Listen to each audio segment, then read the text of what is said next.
Bandeko ba bolingo mbote na tonga lelo esengo mingi kozela bino elongo na tonga lelo tokolobela likambo etali Esaïe 60 verset 2 oza koloba ete ata molili ezali na mokili me Nzambe atie ngolu na ye mpe mwinda na ye likolo na yo.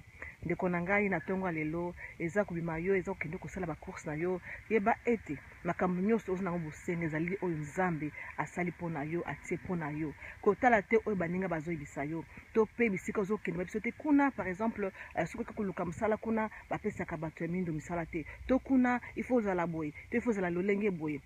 Kosukisa makanisi na yo to pokosala makambo ozosala na oyo bazoyebisa yo te, me simba nde liloba na Nzambe bapromese na ye makomi na ye mpo na yo na bomoi na yo ndeko.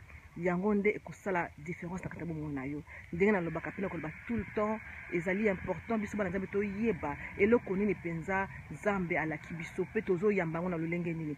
Tosukisa makanisi na biso te na oyo bazoyebisa biso, oyo bato bayebisa biso. Mutu akendeki asali application na ye baboyi ye yo polibika lokola baboyi esika bakoboya mpe ngai te. Ndeko na ngai yo ozali ye te, bokeseni ezali. Soki ozali mwana Nzambe ata bozali bino bana Nzambe, moto na moto ana esika na ye mpe na temps na ye oyo Nzambe aponeli ye. Alors kosukisa makambo ozosala te na oyo baza kolobela yo to na obstacle ya baninga.